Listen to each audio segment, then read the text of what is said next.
and welcome to Women in Retail Talks, the podcast where C-suite executive women in the retail space share their stories of professional growth, leadership development, personal journeys, and more. I'm Marie Albajes, Senior Editor of Women in Retail, a membership-based community of executive women at leading retailers and brands.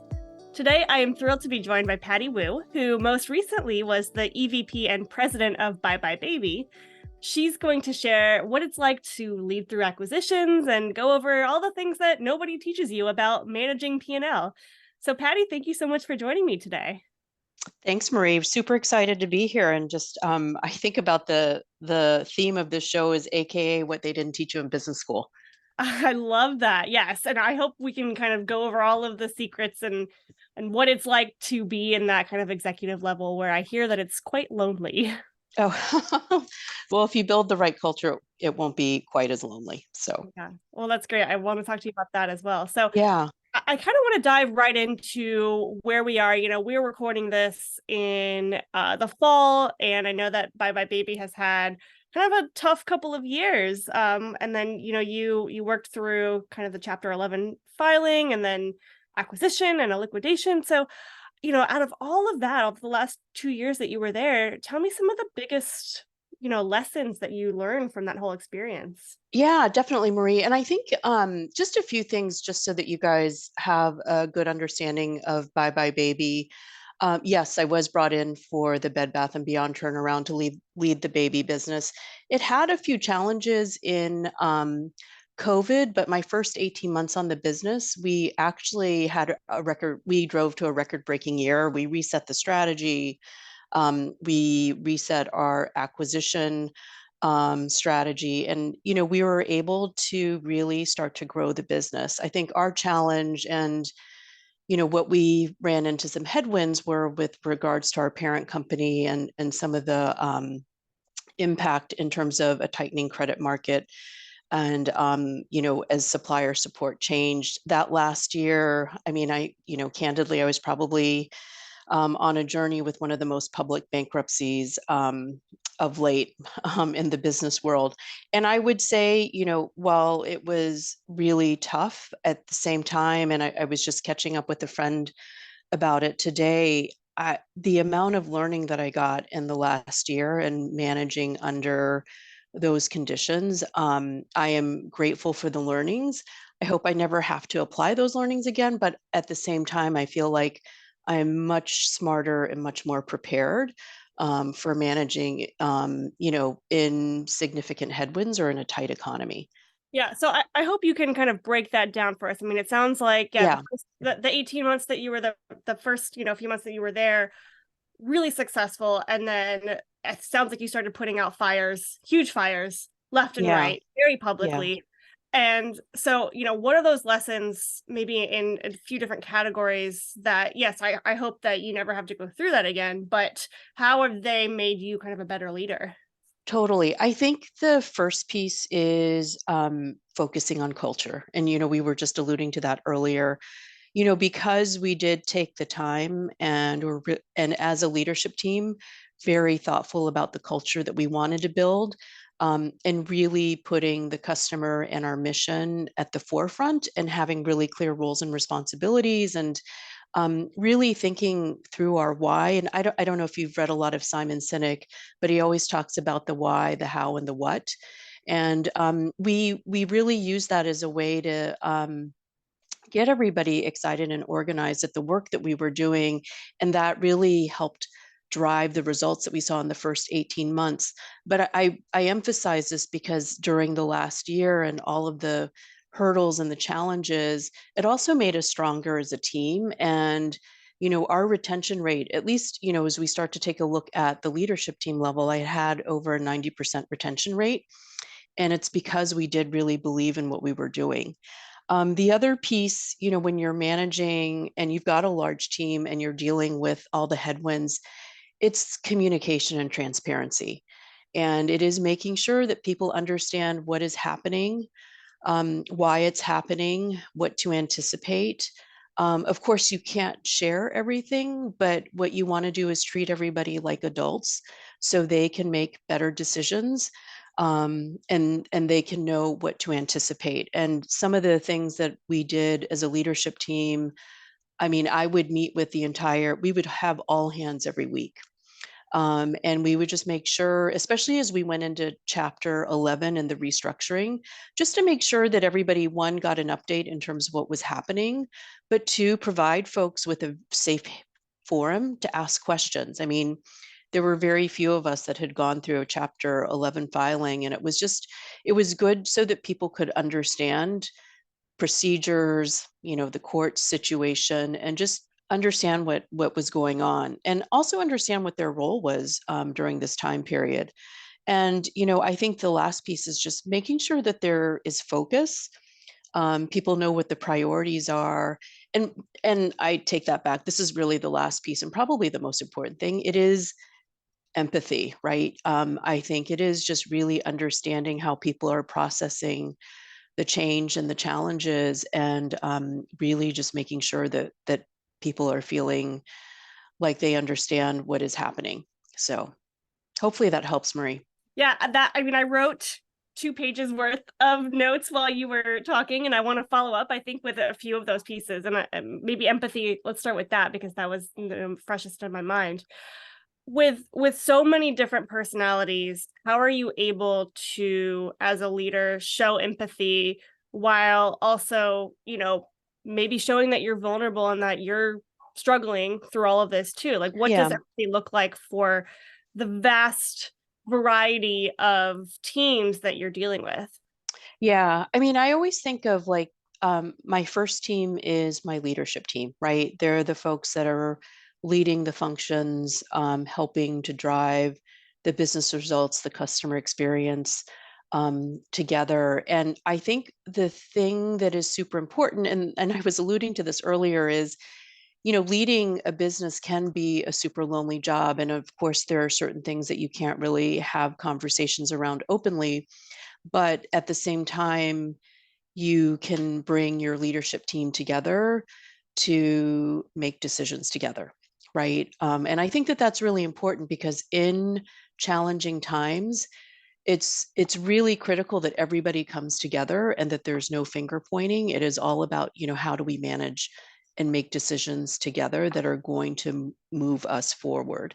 And I think that making sure that you have a culture already that is about empowering your team. But I also think, clarity of mission and purpose also makes that a lot easier, and clarity of roles and responsibilities. So that nobody is doing dual work trying to solve the same problems. I think that those are really critical, in terms of, managing under these difficult circumstances. So it sounds like the culture was already good and in a stable place before all of these challenges came about. How do you get to that place where you're at a point where the culture is strong enough to stand on its own no matter what is thrown at you? It sounds like your leadership team was really together. There was none of that, like you said, pointing fingers. How do you construct that? I think part of it is, and I was brought into the business back in early 20. I'm like, COVID has messed me up with time, but it was early 21. I came into the business to start the turnaround, and we actually filed for Chapter 11 in April of 23. And when I was brought on, I already knew it was going to be somewhat of a turnaround. Part of it was, number one, is you come in to drive the turnaround, and I've done several of these. Sometimes you can come in and you're like, I have a mandate for change, and you immediately start to make changes. But I think one of the things that you have to go in as a leader for turnaround is realize that yes, you do have the license to drive the change, but you need to take a moment to understand why the business is soft or declining. What are actually the root causes, as opposed to just going in and trying to implement a generic playbook? And I always tell people, you are never as smart as you think you are, and the incumbents are never as stupid as you think they are, right? And I think it's just really important to understand, because I think a lot of times it is, the next level down and their direct reports that have a really good sense of what the root causes are. And sometimes, depending on, the environment that you're going into, and if it is a very top down culture, their voices and their experiences and perspectives have not been laddered up. And so take the time to really understand what's going on. Mhm. Yeah, that's such great advice. And you mentioned, communication being a real key to helping the whole team navigate Yeah. all of these headwinds. What have you found is, you mentioned the all hands meetings every week. What have you found is kind of the best communication method, or the one that works best for you and your schedule, and for you and your team? Well, I think a couple of things is consistency, right? Making sure it's the same time, same kind of forum, and making sure that there's enough time to ask questions. And sometimes, maybe there isn't a lot to update the team on. Maybe there aren't a lot of questions, but we would still have the meetings. And maybe it's a moment just to take a moment and right, like take a collective breath together, or recognize people. I just think having that consistency. I think the other piece is, I always have a rule of thumb, and that's bad news needs to travel twice as fast as good news. Just so that people can prepare, there are no surprises. I think that that piece is really important, and also making sure that it is a safe space so that people don't feel like they have to preface the question of like, I have a stupid question, or because every question is valid, because for a lot of us, it was the first time we ever went through a chapter 11. Mhm. And I think you need to be aware of building a safe space for your team. Mhm. Yeah, I was looking at your LinkedIn profile, in the last like 6 months, of all of the support that you've given to your team members, that you've received, and I see now you're still like posting jobs that could be relevant to some of your Bye Bye Baby team. So it sounds like they had a really incredible leader to walk them through that. How are you feeling about all of it now? Wow, yeah, that's a big question, Marie. I shared it for I had like, it was an amazing role. The team was doing amazing work. I mean, it was very clear what our why was. I mean, we were the largest baby specialty retailer, and we were there for parents to answer all of those questions, right? If you are a first-time parent, I always say, like, when you register for a wedding, it's super easy. It's like, I love toast, I'm going to get a toaster. But when you find out you're having a baby, you have no idea beyond the diapers, the clothing, and maybe a breast pump, what else to get. And we had customers that would come to Bye Bye Baby and get that level of support. And we were super lucky because everybody on the team was really focused on helping the parents. And so I think because we had that very clear mission, it really created a lot of magic. And what I would just say is, if anybody out there is looking for strong talent, while we were able to get the company successfully sold, they didn't take all of the leases. So if you guys need some good retail talent, definitely look me up on LinkedIn and I can get you connected. Yeah, definitely. We'll put that in the show notes as well. Thank you. Great. So I want to ask you about where to go from here, but first I want to kind of go back a little bit and go through your career outside of Bye Bye Baby, and maybe some of the leadership lessons that you learned along the way. I mean, you've had really an incredibly varied retail career. I mean, you've been at Mattel, Walmart, General Mills, Clorox, Honest Company, Beauty Counter. I'm probably missing a few. How did you get into this world? What really drew you to retail? I will tell you guys, everybody out there listening to this, keep in touch with your old bosses. Mm. I have been incredibly lucky to work in a variety of different roles and have a variety of different experiences, because, I've kept in touch with mentors, with bosses, and as they are moving to interesting companies, they'll give you a call, right? And I would really encourage everybody, you don't have to take the usual career path. And I don't know if you guys read the Wall Street Journal. In fact, there was an article this week saying careers are no longer linear. Mhm. I'm of a generation where if you wanted to be in brand management, you'd have to get your MBA. And back in the day, if you wanted to get an MBA, you had to work ahead of time. And I did a job that I don't know if it even exists anymore. I was like a CPG sales rep. And so I worked at General Mills. They trained me. I had 70 stores, and I called on those 70 stores and took on more responsibility there because I have been a consumer junkie my entire life. I mean, I as a little kid, I would love to go to the grocery store and see what was new on the shelf. And that love of the consumer and thinking through what motivates her and why she buys has really been the unifying kind of thread through all of the jobs that I've taken. And I think, I am a big believer in getting uncomfortable so that you can take on some really cool roles that you would never expect that you would do, to allow you to then take on these bigger roles and just be much more prepared, right? Because you really understand fundamentally how do products move from conception all the way down to either the digital shelf or the actual shelf and into the consumer's hands. But again, and I cannot emphasize this enough. I know so many people that have had great jobs, but they don't keep in touch with their managers or mentors. But they are really the greatest source for new roles.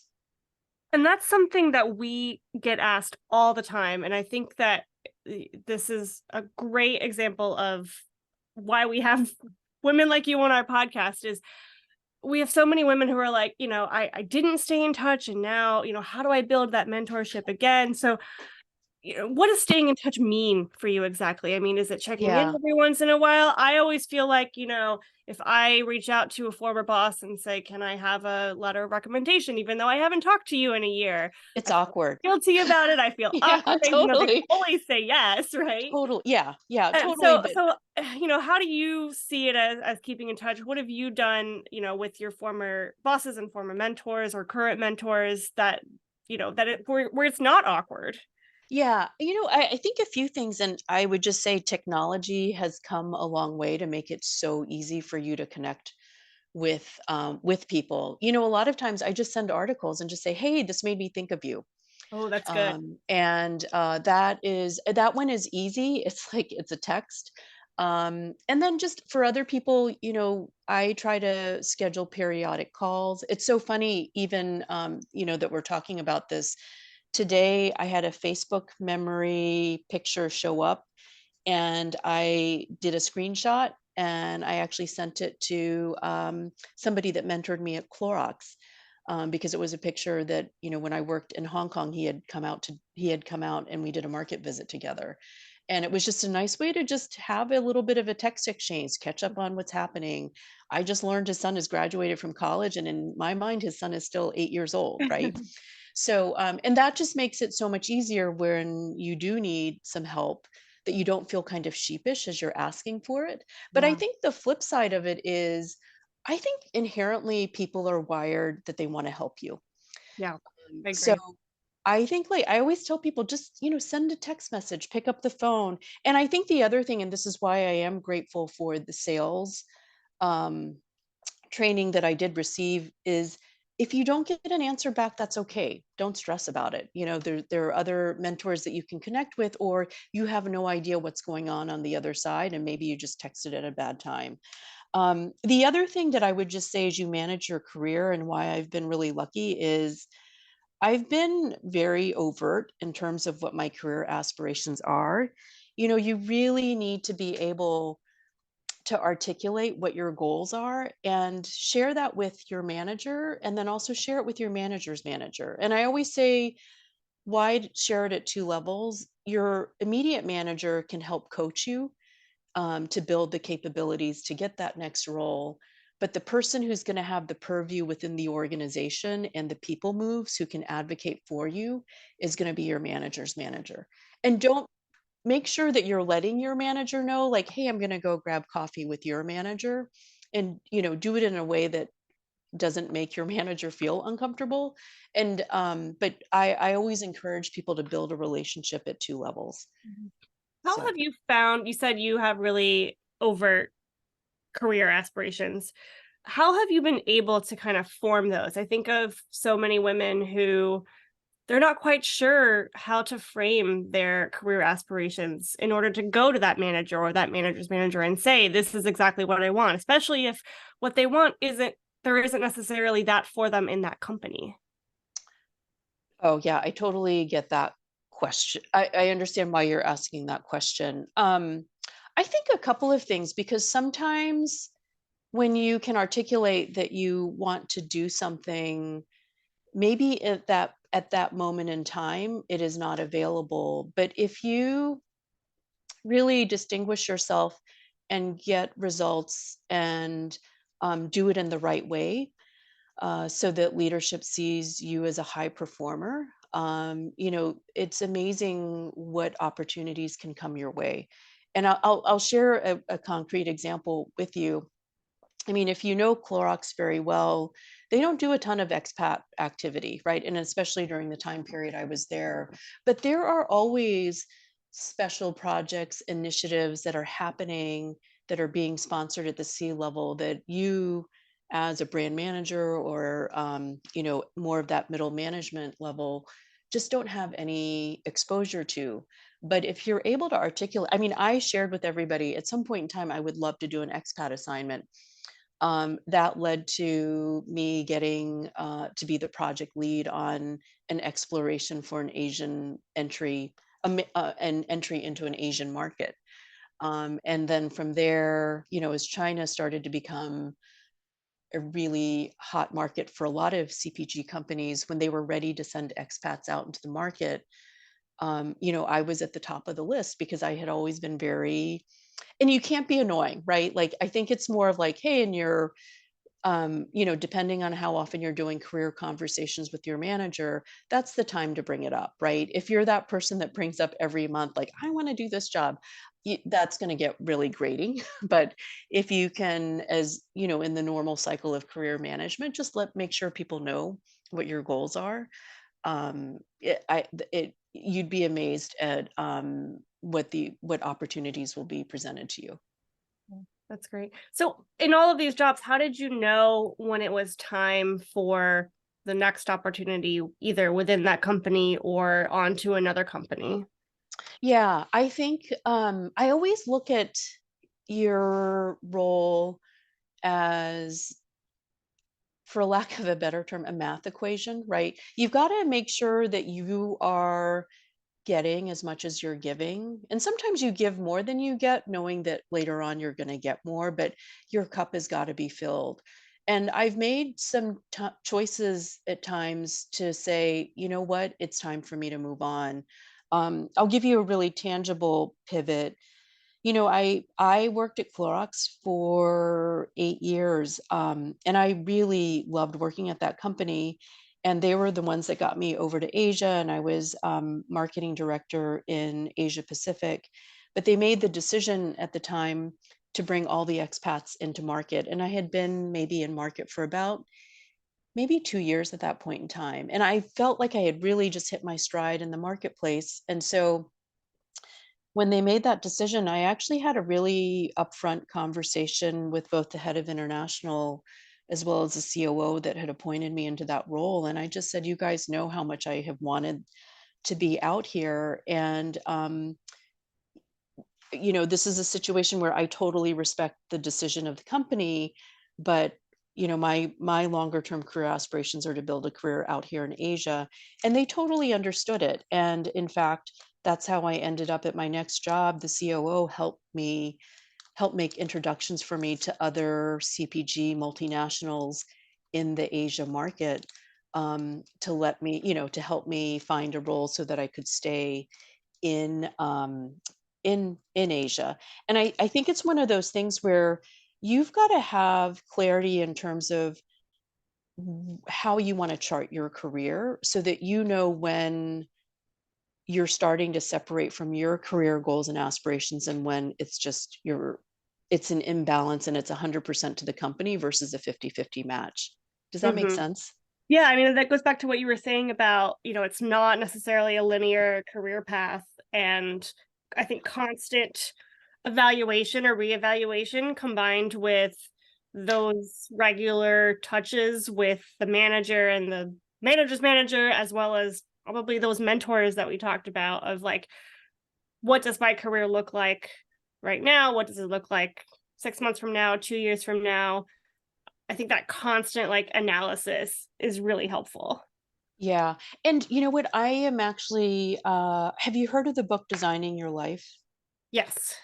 I have actually just picked up a copy and I am doing the difficult but much needed exercise of really like sitting down and articulating what my approach in life is, what my approach for work is, to keep me honest. Because, after we did the sale of Bye Bye Baby to a private investor, I made the decision to move on. And I think part of it is I wanted to give the new owners a chance to really drive the business the way that they wanted to, and to allow myself to take a look at, what else is out there, because I think, they have a different vision for the business. And so I'm doing that really difficult exercise. I don't know if you find it difficult. I find it really difficult to be introspective, especially Oh, when you're like 100%. type A and you're always into the doing, right? To take a step back and a pause and just to say, hey, what is my approach to life? What is my approach to work? And are they complementary? Are they contradictory? I'm doing that right now just to make sure that, as you go through the recruiting process, you can be swept up in the romance of it all. Just to make sure, you're choosing the right next role for yourself.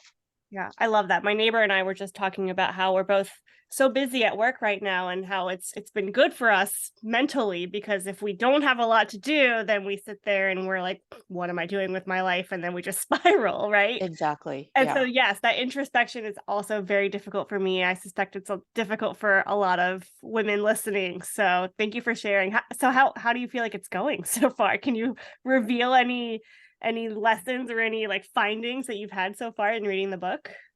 Well, what I really appreciate is, they literally have exercises mapped out, to force you to do the exercises and to answer those questions. And, and I also just appreciate how there is that check in to your mental health and balancing you as a whole. Because the other thing I, am a big believer in is making sure that, while you are in a role, that you take time for yourself and take vacation so that you can recharge.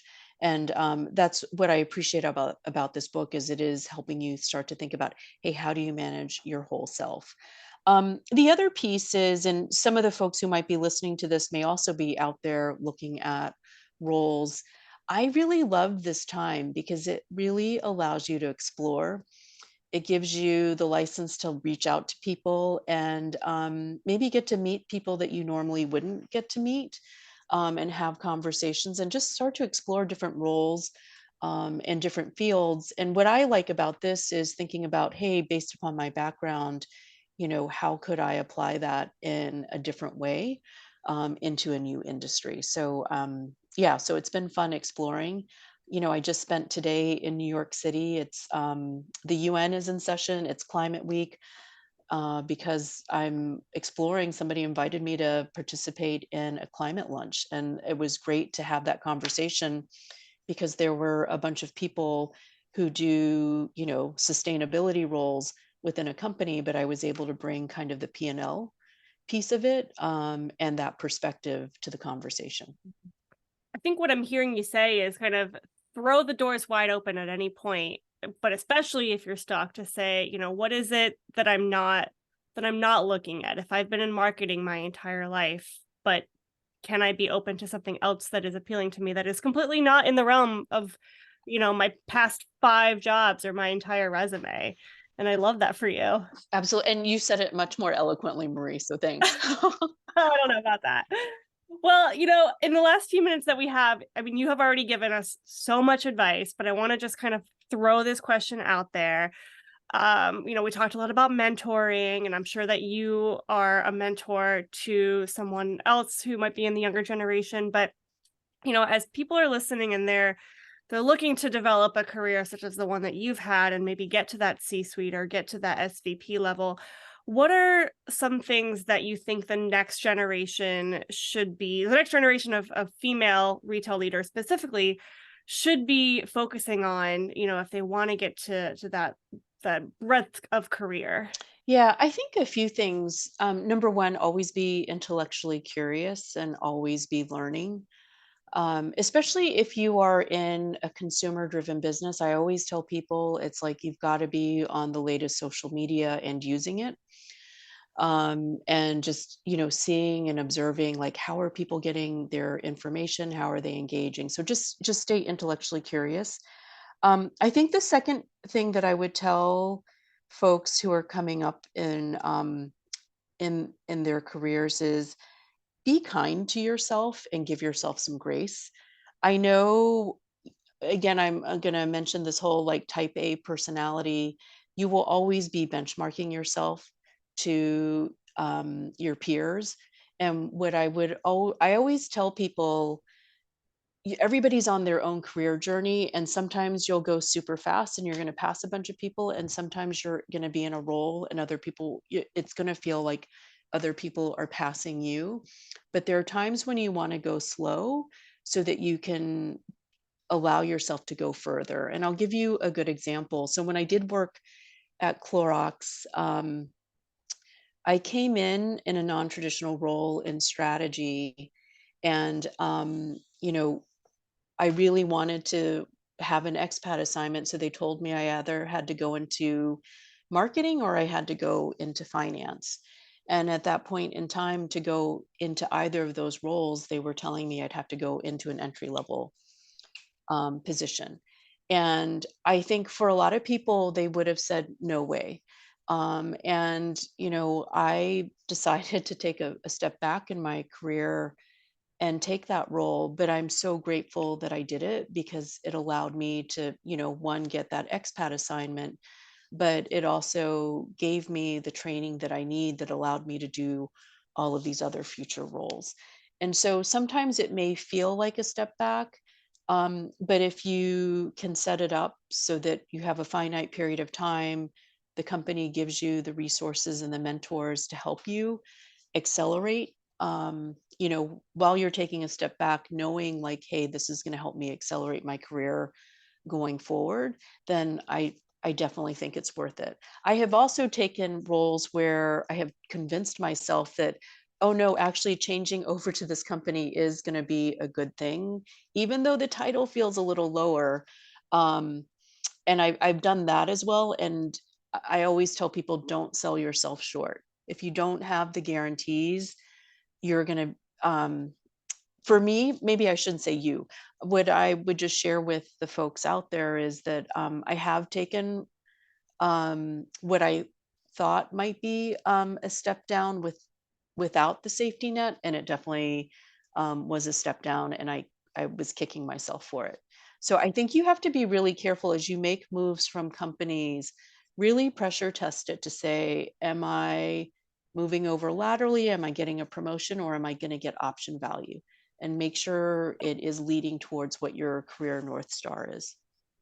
And it sounds like a bit of advice within that is trust your gut. Like if you know that Yeah, it's not, you have that feeling and it's not, exactly what you thought it would be, it's also okay to leave. I think yeah, we have this idea that you have to be in a job for a certain amount of time in order for it to look good on your resume. And we had a speaker the other day who had that exact same thing happen, where she took another job, moved her family out to a different state, and quickly realized that it was not a good fit and could not, stay any longer, and ended up quitting and being unemployed. And it has led to much greater things for her. And so it's back to what you were saying about that non-linear career path, yeah. and also not worrying so much about the title, I think you said as well. Totally. You know what, Marie? I just want to build on that because I think that that is such a great case study, because I think a lot of us are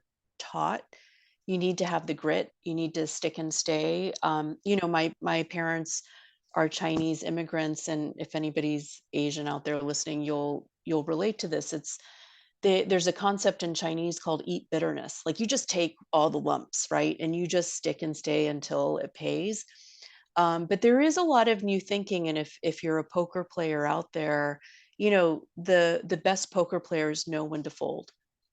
And there's even a Kenny Rogers song, "The Gambler," that talks about that. But it is kind of, the newer thinking is, yeah, of course you want to have grit and resilience, but you also want to be smart enough to know when are you, when do you need to cut your losses and cut bait, and move on. And so I love how you've interviewed somebody that has talked about that, because I do think that that's important, because not I see a lot of women stay in roles longer than they should.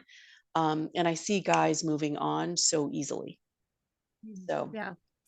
Yeah. And it's like, it's what you said. If you apply all of the advice that you've given us over the last 30 minutes of, staying in touch with your mentors and your old bosses, having a career plan, making that introspective look at, where is my life going, career going, and then having those touch bases with the manager, I think all of those things combined can really help you figure out, and trusting your gut and figuring out what the next step yeah. is. So, Can I add just one more thing? Sorry. And yeah. that is, take the time to help each other, right? I think that, it's all about paying it forward. And I've been incredibly lucky. So, I always make the time if somebody reaches out to me to help somebody out. And you never know, it might also help you out. I just did a reference check for somebody, and then that person that I did the reference check with actually mentioned, "Oh, we're recruiting for something else," right?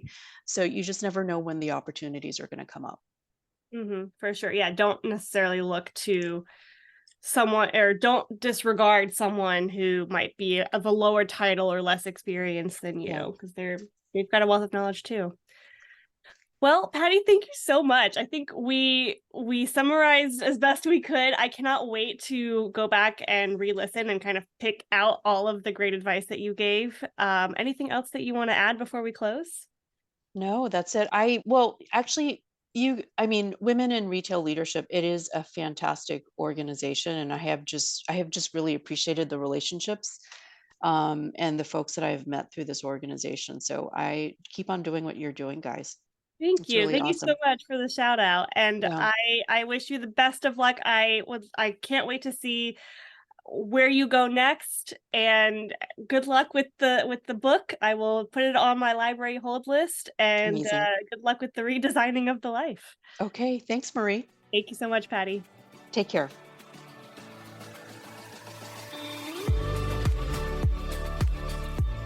Thanks for listening. For more information on this podcast, please go to womeninretail.com/podcasts for show notes. Women in Retail Talks is available on Apple Podcasts, Google Podcasts, Stitcher, and Spotify. Make sure to subscribe on our podcast channel page as well. If you've enjoyed this episode, please take a few moments to rate and review our show. Lastly, if you're a female retail leader interested in joining our community at Women in Retail Leadership Circle, visit womeninretail.com/apply. Thanks, and until next time, this has been Women in Retail Talks.